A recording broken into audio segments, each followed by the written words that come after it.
Voyons.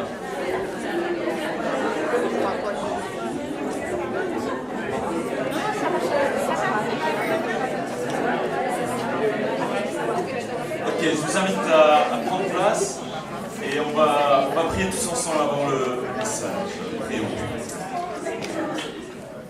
Voilà, Seigneur, on vient vers toi, on se tourne vers toi en ce moment pour vraiment t'exprimer qu'on t'aime et qu'on veut toujours mieux te connaître. Seigneur, merci pour qui tu es. Merci d'avoir envoyé Jésus, qu'on puisse vraiment voir au travers de Jésus ta splendeur. Aide-nous ce matin à mettre de côté tous nos soucis et à simplement te regarder toi, à voir ton cœur, ton amour, ton esprit, ton caractère. Aide-nous à nous rapprocher de toi ce matin aussi, à prendre des décisions pour notre vie. On t'aime et on te prie tout ça dans le nom de Jésus. Amen. Voilà, donc on est dans la suite, dans la continuité de notre série sur Jésus. Voilà. C'est super, enfin moi j'aime bien, je ne sais pas pour vous, mais j'aime beaucoup parce qu'on parle de l'essentiel, c'est-à-dire de Jésus. Et ce matin, le titre du message, c'est tout simplement « Un homme qui ose nous dire la vérité et qui pardonne ». Alors vous allez dire d'où ça vient ce titre, « Un homme qui ose nous dire la vérité ». En fait, ça vient de l'expression suisse romande « Est-ce que j'ose te demander de me passer le sel ?» Donc c'est assez... hier soir encore, on m'a demandé, on m'a dit, est-ce que j'ose te demander ça m'a fait sourire parce que je savais que ce matin, j'allais parler de l'homme qui ose nous demander des choses. Mais c'est une expression sympa, en fait, parce que voilà, on veut être sensible envers les gens, on veut pas heurter, on ne veut pas blesser, et donc voilà, c'est une façon de demander quelque chose de manière sensible. Et en fait, ça montre quelque chose dans les relations, c'est que parfois on aimerait dire des choses, mais on n'ose pas trop. Parfois on voit certaines choses, et on aimerait bien pouvoir les dire, mais on n'ose pas, parce qu'on ne veut pas blesser, on a peur d'être maladroit, peut-être on est un peu lâche, et puis finalement on garde une certaine distance, et c'est un peu dommage. On peut manquer de confiance aussi pour dire quelque chose à quelqu'un, ou on a peur de se tromper. Bref, Jésus, est-ce que lui, il était comme ça? Est-ce que lui, Jésus, il osait dire ou ne pas dire la vérité? On va regarder un petit peu ça ce matin.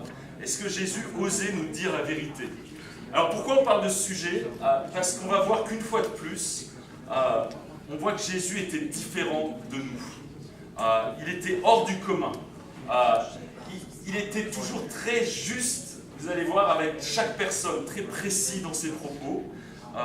Il savait mettre le doigt là où il fallait, parfois là où ça fait mal ou bien là où ça guérit.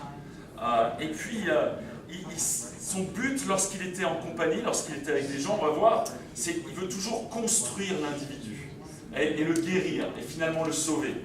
Donc là, on va voir quelques passages pendant ce message. Et tout à l'heure, je me réjouis parce qu'il y a Céline qui va témoigner sur comment Jésus a osé lui dire la vérité aussi et comment ça l'a transformé. Mais il y a beaucoup d'exemples. J'ai relu rapidement, enfin reparcouru vite fait les évangiles pour essayer de trouver les passages pour ce matin. Et en fait, il y en a plein. Donc c'était difficile de choisir. J'ai prié un petit peu pour choisir quand même, parce que c'est bien de prier. Et puis je crois que le Dieu il agit. Mais il y a beaucoup d'épisodes où Jésus, il parlait franchement directement à certaines personnes. Je vais vous les citer tout à l'heure. Mais j'ai choisi 3 exemples. Et on va les suivre. Alors je vous propose de prendre votre propre Bible ce matin. Il n'y aura pas les écritures ici, on a un petit problème de connexion. Mais c'est bien aussi de regarder dans notre propre Bible les écritures. On va lire le premier passage, c'est en Luc chapitre 7. Donc Luc, ça se trouve après Matthieu, Marc, Luc. Voilà, il a trouvé. Alors, si Ludo a trouvé... Ouais. Ta Bible. Et le premier passage qu'on va prendre, c'est lorsque Jésus, il se retrouve invité à manger. Peut-être que vous étiez invité hier soir à manger, et tant mieux. Et puis, il y a une femme qui va arriver. Donc en Luc chapitre 7, et à partir du verset 36. Vous y êtes? On y va. Un pharisien invita Jésus à manger avec lui. Jésus entra dans la maison du pharisien et se mit à table. Sympa, ça commence bien, on invite Jésus à manger, tout se passe bien. Et puis tout d'un coup, une femme pécheresse qui se trouvait dans la ville apprit qu'il était à table dans la maison du pharisien. Elle apporta un vase plein de parfums et se tint derrière aux pieds de Jésus. Et voilà, ça va commencer à gâcher le repas, là, la femme pécheresse. C'est souvent comme ça, vous mangez tranquillement avec un pote, et puis il y a une femme pécheresse qui arrive. Et là, vous dites, non, pas encore une femme pécheresse quand même. En fait, déjà, dès le départ, on se dit, mais pourquoi elle serait une femme pécheresse et le pharisien, alors? Il n'est pas pécheur, lui? Là, déjà, juste comment on lit l'histoire, tu dis, il y a un problème. Hein. Donc elle arrive avec un vase et tout, et puis on lit, elle arrive, elle se tient au pied de Jésus, et le verset suivant, enfin la phrase suivante, elle pleurait. Et bientôt, elle lui mouilla les pieds de ses larmes, puis les essuya avec ses cheveux, les embrassa et versa le parfum sur eux. Vous imaginez la scène, une femme, elle arrive, elle pleure, on voit qu'il y a de la souffrance, elle met du parfum sur les pieds de Jésus. C'est un moment, c'est fort en émotion. Quand le pharisien qui avait invité Jésus vit cela, se dit en lui-même, si cet homme était prophète, il saurait qui est celle qui le touche et de quel genre de femme il s'agit. Il saurait que c'est une pécheresse. Jésus prit la parole et lui dit, Simon, j'ai quelque chose à te dire. Donc il va oser dire, vous allez voir. Maître, parle, répondit-il. Un créancier avait 2 débiteurs. L'un d'eux lui devait 500 pièces d'argent et l'autre 50. Comme il n'avait pas de quoi le rembourser, il leur remit à tous deux leurs dettes. Lequel des deux l'aimera le plus? Alors c'est une question très compliquée. Vous avez remarqué, il faut avoir fait des maths. Vous avez sûr que les 500, c'est voilà, très simple. Alors le pharisien quand même, intelligent, Simon répondit, celui, je pense, auquel il a remis la plus grosse somme. Jésus lui dit, tu as bien jugé. Bravo, t'es fort. Puis il se tourna vers la femme et dit à Simon, tu vois cette femme? Je suis entré dans ta maison et tu ne m'as pas donné d'eau pour me laver les pieds. Mais elle a mouillé de ses larmes et les a essuyées avec ses cheveux. Tu ne m'as pas donné de baiser, mais elle, depuis que je suis entré, elle a versé du parfum, excusez-moi, depuis que je suis entré, elle n'a pas cessé de m'embrasser les pieds. Tu n'as pas versé d'huile sur ma tête, mais elle a versé du parfum sur mes pieds. C'est pourquoi je te le dis, ses nombreux péchés ont été pardonnés, puisqu'elle a beaucoup aimé. Mais celui à qui l'on pardonne peu, aime peu. Et il dit à la femme, tes péchés sont pardonnés. Les invités se mirent à dire en eux-mêmes, qui est cet homme qui pardonne même les péchés? Mais Jésus dit à la femme, ta foi t'a sauvée, pars dans la paix. Alors, franchement, je crois que c'est le genre d'épisode de la vie de Jésus qu'on adore. Vous n'aimez pas quoi, ce genre de passage? Moi, j'adore. Je me demande, quand la femme est partie, comment était la suite du repas. Quoi dire après ça? De quoi on parle maintenant? Je ne sais pas, l'Évangile ne le raconte pas. Mais voilà un moment où ce n'était pas prévu au départ. Jésus, il est invité, il mange, il y a la femme qui arrive, et puis il va y avoir un moment vraiment, vraiment fort. Le pharisien, à aucun moment, il se dit, peut-être moi aussi je suis pécheur. Rien. Et je pense que moi ce qui me frappe, c'est si vous avez une personne qui arrive en larmes, quelque part vous avez envie de poser la question, pourquoi tu pleures? Non, enfin, ça paraît assez normal, assez sensible. Le pharisien, à aucun moment il se dit, pourquoi elle pleure? Il est dans le jugement, il est endurci, c'est clair. Et en fait, ce qu'on voit chez Jésus dans chacun des épisodes, c'est qu'il parle au niveau du cœur de chaque personne. Et moi, ce qui m'a frappé en faisant cette étude, c'est qu'il y avait différents types de pharisiens. Il y en a à qui il va dire franchement, toi, comme il dit à ce pharisien, t'as pas fait ça, elle a fait ça, t'as pas fait ça. C'est assez direct, hein. C'est assez fort. À d'autres, encore plus endurcis, il va leur dire « hypocrite !» Et puis à d'autres, peut-être moins endurcis, on va voir Nicodème plus tard, il ne le traite pas d'hypocrite, il ne lui rentre pas dedans, il parle à son niveau. Et moi, ça m'a frappé de voir que Jésus ne parlait pas de la même manière à tous les pharisiens.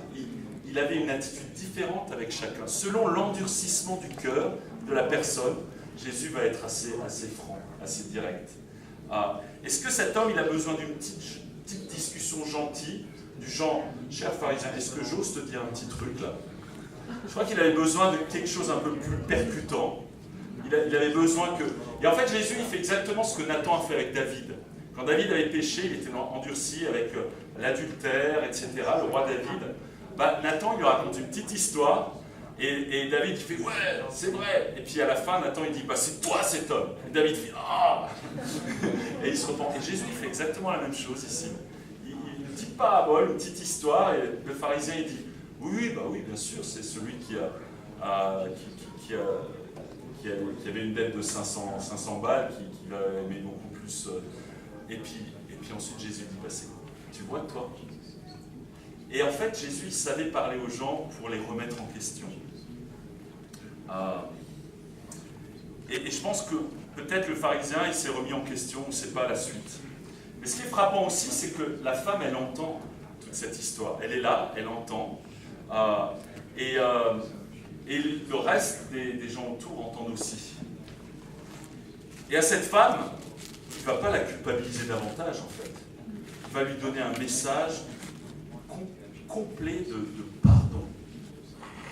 Tu es pardonné. On ne sait même pas si elle demande pardon. Tu es pardonné. Ton attitude est incroyable. Et en fait, Jésus dit ce qu'elle avait besoin d'entendre. Exactement ce qu'elle avait besoin d'entendre. Mais la question qu'on peut se poser pour nous aujourd'hui, elle est assez simple. Est-ce qu'on a l'attitude du pharisien ou l'attitude de la femme pécheresse? Parce qu'au travers de tout ce qu'on va lire, en fait, Jésus, il savait qu'on allait lire ça 2000 ans plus tard. Et la question qu'on se pose, c'est est-ce que moi, je suis plutôt comme le pharisien qui invite Jésus à manger à la maison le dimanche après le culte, ou comme la femme pécheresse? Et ça, c'est dur comme question, parce que je crois qu'on a envie de tout de suite dire, oui, je suis comme la femme pécheresse. On n'a pas envie de se dire, je suis comme le pharisien. N'est-ce pas? Mais est-ce qu'on a l'attitude de cette femme? Elle vient en larmes. Elle verse ses larmes sur les pieds de Jésus. Elle ramène du parfum. Elle essuie les pieds de Jésus avec ses cheveux. C'est incroyable son attitude. Elle est brisée. Elle n'est pas dans le mode ouais, moi je suis quand même pas mal. Elle est brisée. Le pharisien, lui, je pense qu'il se sent pas mal. Il dit j'ai quand même invité Jésus à la maison. J'ai préparé le repas. Je fais des trucs. Et moi, je pense que souvent, je suis plus comme le pharisien. Et Jésus, ouais, je veux bien faire des trucs pour toi. Mais m'en demande pas trop. Me demande pas trop d'être brisé. J'ai quand même une image à garder. Et moi, ça me fait peur, j'ai pas envie d'être comme ça. Femme pécheresse ou pharisien? Je crois qu'on veut bien inviter Jésus chez nous, manger avec lui, mais il ne faut pas qu'il nous en demande de trop. Et là, il nous pose la question. Là, il nous le dit. Regarde cette femme. Et pourquoi elle est pardonnée? Pas parce qu'elle a été baptisée, parce qu'elle a reçu le Saint-Esprit, tout ça, ça viendra plus tard, mais juste parce qu'elle aime vraiment Jésus. Et je crois que parfois on peut se tromper. Oui, bien sûr, on est pardonné au moment du baptême, et on va en parler plus tard, mais ce que Jésus attend le plus, c'est est-ce que tu m'aimes vraiment comme cette femme? Est-ce que ce matin, on aime vraiment Jésus comme cette femme? Donc il ose nous dire la vérité, là. Il ose le faire à ce pharisien et à cette femme. On va voir un autre épisode en Matthieu 15, où là, il est encore un peu plus direct. Matthieu chapitre 15, et au verset 1. Et on va lire tout l'épisode parce que c'est juste exemplaire cette histoire. Alors, il y a les pharisiens. Donc les pharisiens, pour ceux qui ne savent pas, c'était les gens assez religieux, ils étaient un peu dans leur légalisme, spécialistes de la loi. Ils vinrent de Jérusalem trouver Jésus. Donc ils viennent de Jérusalem. Jésus est probablement à Capernaum, ici, 150 km au nord de Jérusalem. Donc ils vinrent de Jérusalem trouver Jésus et dire « Pourquoi tes disciples transgressent-ils la tradition des anciens ?» En effet, ils ne se lavent pas les mains quand ils prennent leur repas. Alors, ils sont venus de Jérusalem pour dire ça. Toi, t'as un gars, il vient de Bâle et il a fait 150 km et écoute, Dominique, ton fils ne se lave pas les mains comme les anciens le font. Je me dis, mais... Alors, soit ils avaient vraiment un problème, soit ils étaient tellement ancrés dans leur... Je pense qu'ils étaient tellement ancrés dans leur tradition, ils ne réalisent même pas ce qu'ils font là. Ils viennent de Jérusalem dire, tes disciples ne se lavent pas les mains. Selon la tradition des anciens. Et Jésus répond direct. Bienvenue les gars, merci d'avoir fait le trajet depuis Jérusalem. Non. Il dit, et vous, pourquoi transgressez-vous le commandement de Dieu au profit de votre tradition? Alors Jésus, il ne perd pas son temps, il dit, vous êtes esclaves de vos traditions. En effet, Dieu a dit, honore ton père et ta mère. Celui qui maudira son père ou sa mère sera puni de mort. Mais d'après vous, celui qui dira à son père ou à sa mère, ce dont j'aurais pu t'assister est une offrande à Dieu, n'est pas tenu d'honorer son père ou sa mère. Vous annulez ainsi la parole de Dieu au profit de votre tradition. Donc Jésus, il dit, voilà, vous avez annulé le commandement. Le commandement, c'est honore ton père et ta mère. Autrement dit, prends soin de tes parents dans leurs vieux jours. Ça fait partie d'honorer ses parents. Prends soin d'eux, nourris-les, occupe, voilà. Mais vous vous dites, si tu donnes l'argent qui aurait dû être utilisé pour prendre soin de tes parents, si tu les donnes au temple, alors tu n'as plus besoin d'honorer et de prendre soin de tes parents. C'est ça qu'ils disent en fait. C'est ça qu'ils disaient et Jésus dit, mais vous êtes graves les gars. Vous avez complètement abandonné le commandement de Dieu qui est de prendre soin de ses parents au profit de votre tradition. Et Jésus il est fâché parce que c'est injuste, c'est grave. Et ensuite il dit au verset 7, hypocrite! Ils avaient besoin d'entendre ça. Vous êtes des hypocrites. Et Isaïe a bien prophétisé sur vous quand il disait, ce peuple m'honore des lèvres, mais son cœur est éloigné de moi. C'est faussement qu'il m'honore en donnant des enseignements qui sont des commandements humains. Tu dis, wow, là c'est comme un match de boxe, c'est 1, 2, pas, KO.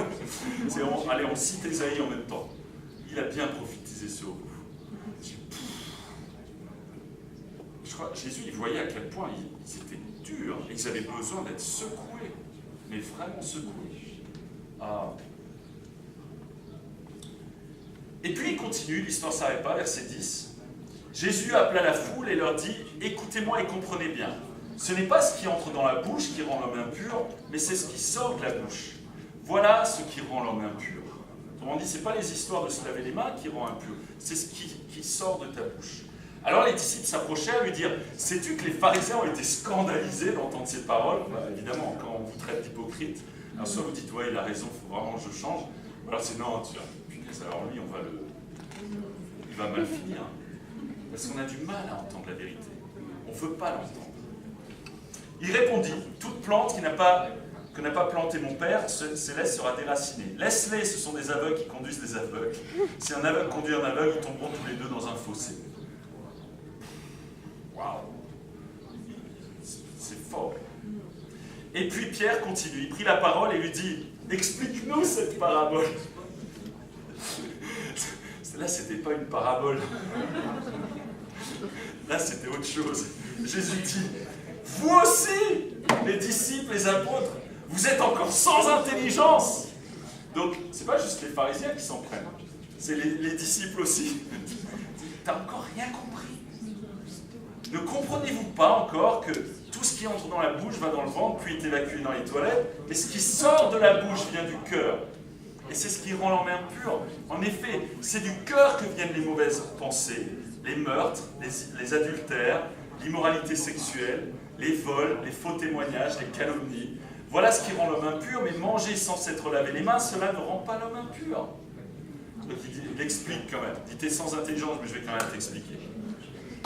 Il dit, voilà, ce qui compte, c'est ce qui sort de la bouche, et ce qui sort de la bouche, ça vient du cœur. Le problème, c'est pas vos traditions et de laver les mains, votre problème, c'est votre cœur. Voilà. Votre problème, c'est mauvaises pensées, c'est convoitises, c'est vols, c'est faux témoignages, c'est mensonges, c'est calomnies. Voilà ce qui te rend impur. Et juste ce petit discours, mais Jésus, il ose dire la vérité. Et quelle leçon à tous les niveaux. Les pharisiens, les disciples, tout le monde en prend. Chacun pour là où voilà, secouer comme il a besoin d'être secoué. Moi je me dis, mais nous, est-ce que nous sommes secoués parce que Jésus vient de nous dire? La première question que je me pose, c'est est-ce que j'honore Jésus de mes lèvres le dimanche, et puis la semaine je l'oublie un peu? Parce que c'est le premier truc qu'il dit, vous honorez Dieu de vos lèvres, mais votre cœur est loin. Et je crois qu'on peut si facilement tomber là-dedans. Venir honorer Jésus, mais pendant la semaine l'oublier. Ce qui compte, c'est penser à lui pendant la semaine, penser à lui aussi le dimanche. Mais ce qui compte, c'est l'honorer tous les jours, avec notre cœur, et pas juste avec nos lèvres. Et ça, c'est le deuxième point. Ce qui compte pour lui, c'est pas ses apparences religieuses, je fais des trucs chouettes pour l'Église, mais est-ce que j'honore Jésus avec mon cœur? Est-ce que je fais ce travail de purifier mon cœur en priant, en méditant, en étant vulnérable, de purifier le cœur de ces mauvaises choses, de ces choses qui souillent notre cœur? Et c'est une bataille permanente. Est-ce que je fais ce travail? Il nous questionne ce matin. Il nous dit, est-ce que tu m'honores avec ce qu'il y a au plus profond de ton cœur? Ça, c'est ce qu'il recherche. Moi, la première fois que j'ai lu ces passages, ça m'a secoué, et ça me secoue encore aujourd'hui. Je dis, ouais, ma convoitise, mes mauvaises pensées envers certaines personnes, sans cesse, il faut purifier. C'est pas un truc que tu fais quand tu deviens chrétien et après c'est bon pour la vie. Et oui, le culte ça m'aide, les relations dans l'église ça m'aide, chanter ça m'aide, etc. Mais tout au long de la semaine, j'ai besoin de prier, de méditer, d'être ouvert, de sans cesse chercher à purifier ce cœur qui en a besoin. Troisième et dernier exemple qu'on va voir, c'est en Jean 3. Et là, c'est avec Nicodème. J'adore ce passage et franchement, c'est incroyable ce petit texte, l'impact qu'il a eu dans l'histoire du monde. Juste le petit texte qu'on va voir là. Vous allez voir. Donc Jean chapitre 3, verset 1. Or, il y avait parmi les pharisiens, c'est souvent Jésus et les pharisiens, alors je pense que les pharisiens nous représentent, parce qu'on est tous un peu endurcis. Il y en a qui sont beaucoup, d'autres moyens, d'autres un peu moins, mais voilà. Ou alors on est comme la femme pécheresse, on a beaucoup péché, on a vraiment besoin, pardon, mais on est représenté en fait dans tous ces personnages. Donc un mec qui s'appelle Nicodème, un chef des Juifs, donc quand même quelqu'un pas mal, quoi. Il a fait des études. Il va de nuit trouver Jésus. Déjà. Bon, peut-être un peu lâche, peut-être qu'il a un peu peur de ce que les autres vont penser de lui.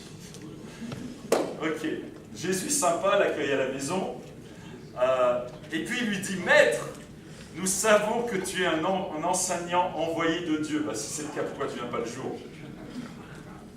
Bon, ok, il a de la grâce, Jésus. Car personne ne peut faire ces signes miraculeux que tu fais si ce n'est Dieu, si Dieu n'est pas avec lui. Jésus lui répondit, en effet, tu as raison, je suis envoyé par Dieu. Non, il va droit au but. Et en fait, toi, tu viens parce que tu aimerais savoir si tu es sauvé. et comment être sauvé. Jésus, il savait Nicodème, je pense qu'il voyait en Nicodème un bon juif qui cherchait à faire ce qui est juste. Je crois que Jésus, il l'a tout de suite vu. Donc il va droit au but. Il dit, ok, Nicodème, je comprends, tu es venu, tu veux savoir si tu es sauvé et comment il faut faire pour être sauvé. Et il va droit au but, il va lui dire, ok, Nicodème, en vérité, verset 3, en vérité, je te le dis, à moins de naître de nouveau, personne ne peut voir le royaume de Dieu. Mais je ne t'ai pas demandé ça. Oui, mais je sais au fond, c'est ça que tu veux savoir. Tu veux être dans le royaume de Dieu. Et je vais t'expliquer tout de suite ce qu'il faut faire. Et donc il dit, le premier truc, il faut naître de nouveau. À moins de naître de nouveau, personne ne peut voir le royaume de Dieu. Alors Nicodème, il commence à réfléchir, ok, mais il lui dit, mais comment un homme peut-il naître quand il est vieux? Peut-il une seconde fois entrer dans le ventre de sa mère et naître? Qui a déjà fait ça? Personne. Donc, je sais pas, peut-être il essaye de... Vous savez, dans une discussion, vous ne savez pas toujours quoi dire, vous dites un truc, et puis... Donc il essaye de comprendre, et je crois qu'il cherche au fond de lui, à tâtons, voilà. Et Jésus répondit, en vérité, je te le dis, à moins de naître d'eau et d'esprit, on ne peut entrer dans le royaume de Dieu. Donc c'est une nouvelle naissance, et c'est une naissance d'eau et d'esprit. Et plus tard, on comprend avec les Écritures, le livre des Actes et tous les épîtres qui parlent du baptême ici. Au moment du baptême, tu vas vivre une nouvelle naissance, tu vas renaître, tu vas être pardonné, tu vas recevoir le Saint-Esprit et tu vas rentrer dans le royaume de Dieu. Et c'est ce qu'on voit ensuite dans tout le reste du Nouveau Testament. C'est pour ça que ce texte, il est crucial, parce qu'il confirme toutes les autres Écritures qu'on voit dans le livre des Actes et dans les épîtres. Je parle bien du baptême. Donc, il faut que tu naisses d'eau et d'esprit, sinon tu ne verras pas le royaume de Dieu. Ce qui est né de parents humains est humain, et ce qui est né de l'esprit est esprit. Ne t'étonne pas que je t'ai dit, il faut que vous naissiez de nouveau. Le vent souffle où il veut et tu en entends le bruit. Mais tu ne sais pas d'où il vient, ni où il va. C'est aussi le cas de toute personne qui est née de l'esprit. Nicodème reprit la parole et lui dit, mais comment cela peut-il se faire? Jésus lui répondit, tu es l'enseignant d'Israël et tu ne sais pas cela? Donc là, il provoque un petit peu, il dit, Nicodème, franchement, en vérité, je te le dis, nous disons ce que nous savons et nous rendons témoignage de ce que nous avons vu. Et vous ne recevez pas notre témoignage. Si vous ne croyez pas quand je vous parle des réalités terrestres, comment croirez-vous quand je vous parle de réalités célestes? Personne n'est monté au ciel, sinon celui qui est descendu du ciel, le Fils de l'homme. Et là, il va commencer à dire des vérités spirituelles, mais tout l'évangile est résumé dans les phrases qu'on va voir. Verset 14. Tout comme Moïse a élevé le serpent dans le désert, il faut aussi que le Fils de l'homme soit élevé, afin que quiconque croit en lui ne périsse pas, mais qu'il ait la vie éternelle. Et il va commencer à faire référence à sa crucifixion et à sa résurrection. Et puis verset 16. En effet, Dieu a tant aimé le monde qu'il a donné son Fils unique, afin que quiconque croit en lui ne périsse pas, mais qu'il ait la vie éternelle. Verset lu, cité, répété, appris, utilisé par des millions de personnes depuis 2000 ans. Dieu, en effet, n'a pas envoyé son Fils dans le monde pour juger le monde, mais pour que le monde soit sauvé par lui. Celui qui croit en lui n'est pas jugé, mais celui qui ne croit pas est déjà jugé parce qu'il n'a pas cru au nom du Fils unique de Dieu. Et voilà quel est ce jugement. La lumière est venue dans le monde, et les hommes ont préféré les ténèbres à la lumière, parce que leur manière d'agir était mauvaise. En effet, toute personne qui fait le mal déteste la lumière. Et elle ne vient pas à la lumière pour éviter que ses actes soient dévoilés. Mais celui qui agit conformément à la vérité vient à la lumière afin qu'il soit évident que ce qu'il a fait, il l'a fait en Dieu. Waouh! Nicodème qui vient de nuit, il ne s'attendait pas à tout ça. Et nous non plus. Non. Une discussion, il y a tout. Et c'est dingue parce que quand on étudie Nicodème, juste le personnage, il apparaît 2 fois ensuite. Une en Jean 7, et en fait c'est un moment où Jésus, les pharisiens veulent vraiment persécuter Jésus, et Nicodème il protège Jésus devant les pharisiens. Donc là c'est plus de nuit, il a pris courage pour dire non mais attendez les gars, écoutez Jésus. Et puis la deuxième fois, vous savez quand c'est à la résurrection, après la mort de Jésus, à la crucifixion, il y a 2-3 personnes qui restent. Il y a Joseph d'Arimathée, il y a la mère de Jésus, il y a un apôtre, et il y a Nicodème. Et c'est lui qui vient avec 30 kilos de myrrhe et d'aloès pour préparer Jésus à être allé dans le tombeau. Devant les pharisiens, devant Pilate, devant les Romains, c'est lui, Nicodème, qui vient pour mettre Jésus au tombeau. Et moi, ça me donne des frissons. Ça m'émeut. Voilà, une discussion de Jésus avec Nicodème. Nicodème, il cherchait sincèrement. Jésus l'a un peu remis en place. Et puis Nicodème, je suis persuadé qu'il est devenu chrétien. Et on le verra aussi. Et je me réjouis de causer avec lui. C'est fabuleux, en fait. Mais vous avez vu, Jésus, il ne dit pas hypocrite. Non, il parle à son niveau. Il ose lui dire ce qu'il a besoin d'entendre à son niveau. Ouais, il dit quand même, tu es enseignant d'Israël et tu ne sais pas ces choses, quand même un peu secoué. Mais pour nous, cette discussion avec Nicodème, qu'est-ce que ça fait à notre cœur? Et je veux revoir quelques vérités vite fait que Jésus dit là, qui sont essentielles pour notre salut.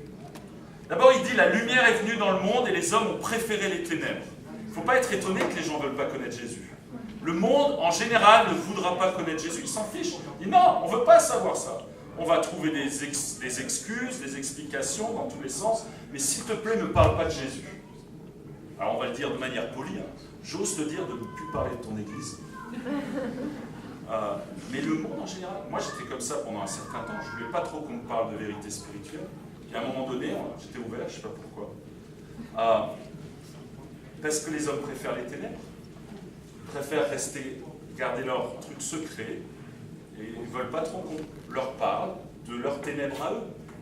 Parce que dès qu'on commence à parler un peu de vos ténèbres, ne me parle pas des trucs qui ne vont pas chez moi, s'il te plaît.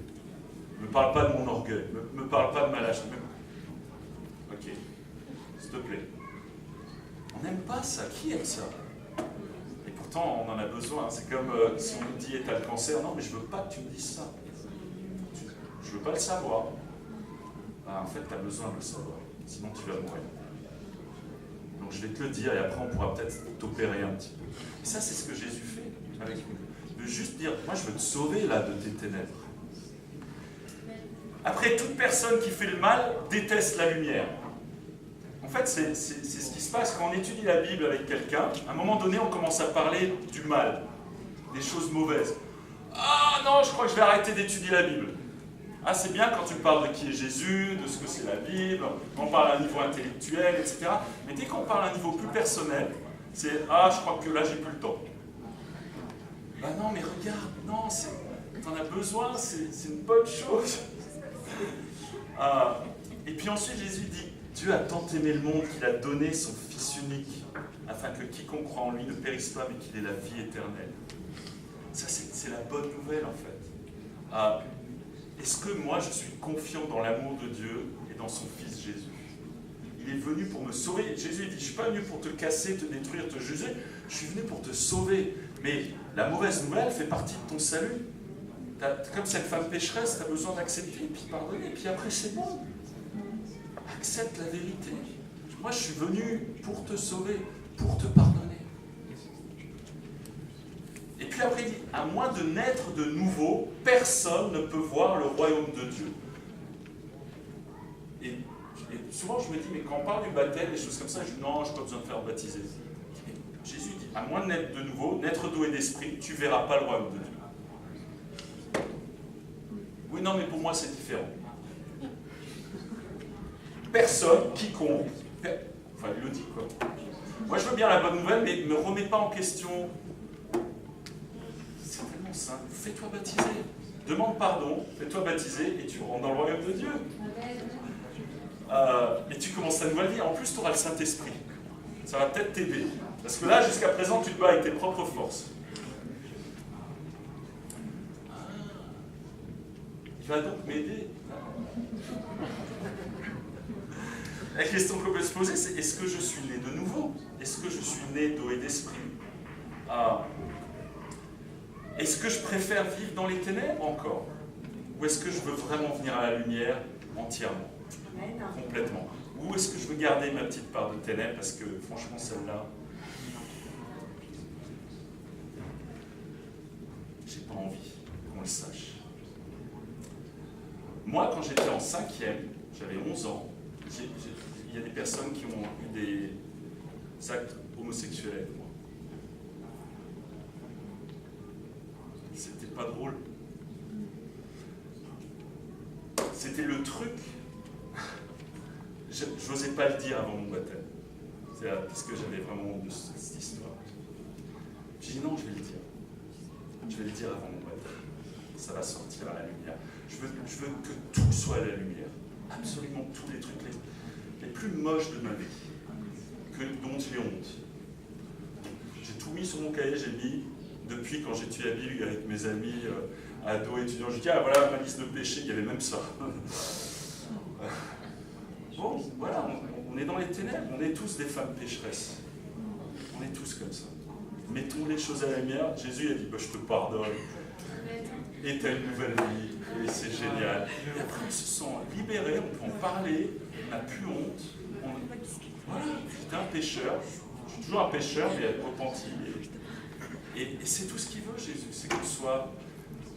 Alors je ne dis pas que vous devez tous en parler publiquement comme je viens de le faire. Vous pouvez en parler juste à une personne, un chrétien en qui vous avez confiance, et dire voilà, je vais mettre les choses à la lumière. Et peut-être dans 10 ans ou 20 ans, dire ma vie de pécheur, elle est derrière moi. Moi, quand je pense à ma vie avant mon baptême, j'ai l'impression que c'est un autre gars. Complet.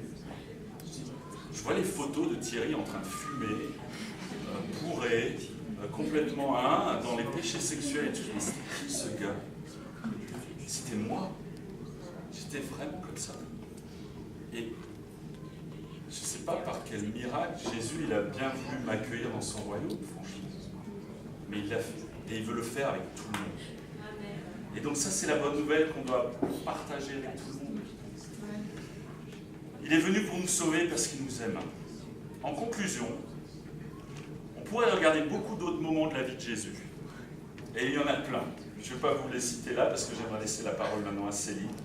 Mais un dernier passage que j'aimerais dire en Jean 1,14.